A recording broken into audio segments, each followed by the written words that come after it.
बिस्मिल्लाहिर्रहमानिर्रहीम नाजरीन, मैं हूं आपका मेज़बान राजा अरुण। आप देख रहे हैं ज़मीन न्यूज़। ज़मीन न्यूज़ का मकसद basically real estate consultant, real estate agent, real estate investor के हवाले से आपको इन्फॉर्मेशन देना और गवर्नमेंट की जो भी पॉलिसी आए उसके हवाले से आपको आगाह करना कि गवर्नमेंट क्या पॉलिसी ला रही है। FBR ने मुल्क के 40 बड़े शहरों की जायदादों की कीमतों में इजाफा कर दिया है। इस हवाले से मेरे साथ मौजूद हैं प्रेसिडेंट फेडरेशन ऑफ पाकिस्तान सरदार ताहिर महमूद साहब। इनसे ये जानने की कोशिश करेंगे कि इस हवाले से क्या आपको एतमाद में लिया गया है। जी, थैंक यू वेरी मच राय साहब। हम एक तो सबसे पहले जो आपने ये पूछा है कि जी आपको एतमाद में लिया गया, तो बिल्कुल भी एतमाद में नहीं लिया गया। हमने 2019 के अंदर जब वैल्यूएशन टेबल फाइनल हुआ था तो बोर्ड ने एक डिसीजन किया था FBR ने कि अब दोबारा जब भी कोई एनॉमलीज रिमूव करनी होगी या हमने रेट को रिवाइज़ करना होगा तो हर RTO के साथ एक कमेटी बनेगी और वो कमेटी की इनपुट से वो रेट्स रिवाइज़ होंगे।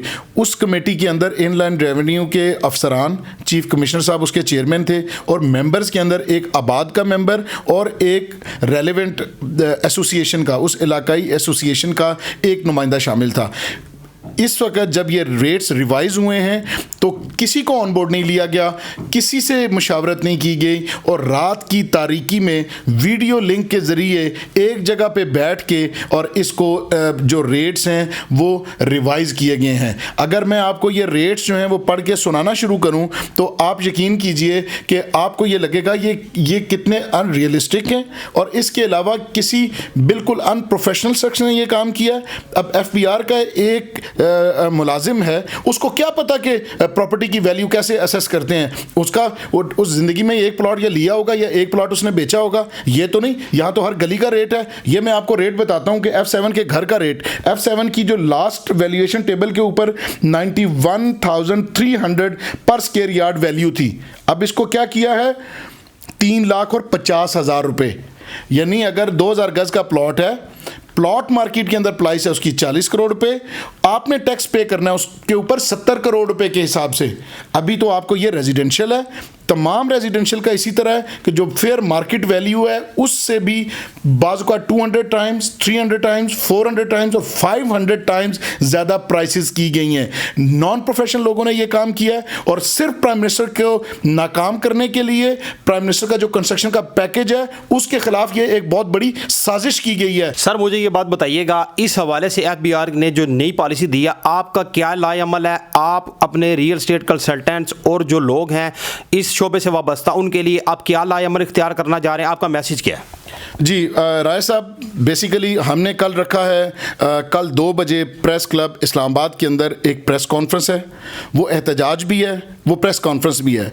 इस्लामाबाद और पिंडी के तमाम रियल स्टेट एसोसिएशंस, उनके मेंबरान, डेवलपमेंट के लोग, बिल्डर्स, डेवलपर्स और उनके साथ काम करने वाले हर एक प्रोजेक्ट के ऊपर 200, 250 लोग हैं जिनका रोज़गार लगा हुआ है। इन रेट्स के साथ ना कोई फ्लैट बिक सकता है, ना कोई अपने नाम पे ट्रांसफ़र करवा सकता है। जिस शख्स ने रजिस्ट्री करानी थी उसकी 40 करोड़ रुपए की प्राइस के ऊपर रजिस्ट्री तय थी, अब वो बढ़ा के 70 करोड़ रुपए के हिसाब से वो रजिस्ट्री कराएगा तो उसको 6-7% रजिस्ट्री के एक्सपेंसेस हैं वो ट्रांसफ़र नहीं करवा रहा। कोई अमेरिका से आया बंदा, कोई इंग्लैंड से आया अपनी ट्रांसफ़र कराने के लिए, कोई कहाँ से आया, कोई कहाँ से आया। डेट्स तय थी ट्रांसफ़र के लिए, लोग रेडी थे। अगले दिन 1 बजे रात की तारीकी में ये 1 दिसंबर को SRO आया और अगले दिन सुबह CDA और तमाम डेवलपमेंट अथॉरिटीज़ ने ये कह दिया कि नए वैल्यूएशन टेबल के हिसाब से हम ट्रांसफ़र करेंगे। लिहाजा लोगों की डील्स ख़त्म हो गई, जो परचेज़र था उनकी परचेजिंग बंद हो गई। हमने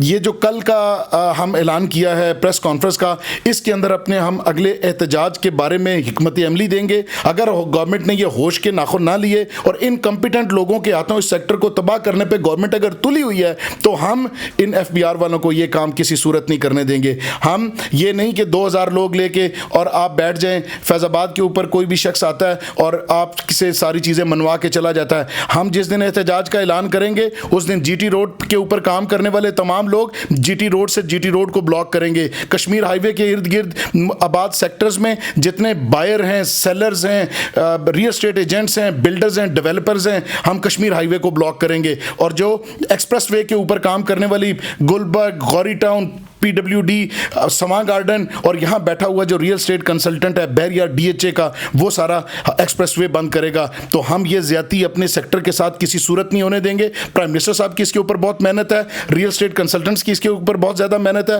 फेडरेशन ऑफ रियल्टर्स पाकिस्तान की बहुत मेहनत है। फेडरेशन ऑफ रियल्टर्स के प्लेटफॉर्म से मैं ये बावर कराना चाहता हूं कि इस काम को मजीद इस सेक्टर की तबाही के धाने पर पहुंचाने से पहले इसको रेमेडी की जाए, ये फौरी तौर के ऊपर SRO वापस लिया जाए और बैठ के टेबल के ऊपर बात की जाए। हम चाहते हैं कि फेयर मार्केट वैल्यू के मुताबिक हो, लेकिन हम ये नहीं चाहते कि फेयर मार्केट वैल्यू से 100%, 200%, 300%। और कमर्शियल एरिया के अंदर आप देखें 15 पे 25 की दुकान है, 3,75,000 रुपए गज के हिसाब से FBR के ना अहल ना लायक और RTO के अंदर बैठे हुए करप्ट लोगों ने रेट लगाया है। 15 करोड़ रुपए की वो शॉप बनती है, उस 15 करोड़ रुपए की 15-25 की शॉप कैसे हो सकती है? ये इनकम्पिटेंट लोग हैं, इनको रियल स्टेट की अलिफ बे का नहीं पता, इनको वैल्यूएशन की अलिफ बे जिम का नहीं पता। ये हमें बस सिखाएंगे कि ये वैल्यूएशन कैसे की जाती है। इससे पहले जो FBR की टीम थी, उन लोगों ने हमें अक्रॉस द बोर्ड बैठा के और हमारे साथ बैठ के 2019 में वैल्यूएशन की, किसी को किसी चीज के ऊपर कोई एतराज नहीं हुआ और वो आज तक मार्केट चलती रही।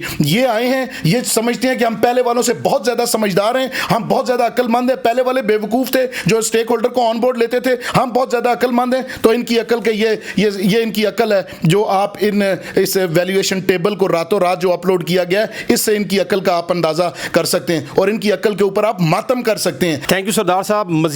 नाज़रीन, जैसा कि आपने देखा, सरदार साहब का ये कहना था कि इस हवाले से FBR की जो पॉलिसी है, इन्होंने भरपूर लाएअमल इख्तियार किया है। अगर FBR के हवाले से इस पॉलिसी को रिवाइव नहीं किया जाता, इनको ओल्ड बोल्ड नहीं लिया जाता, तो फिर एहतजाज की कॉल भी दी जाएगी। अपने मेज़बान राजा हारून को इजाज़त दीजिए। अल्लाह हाफिज़।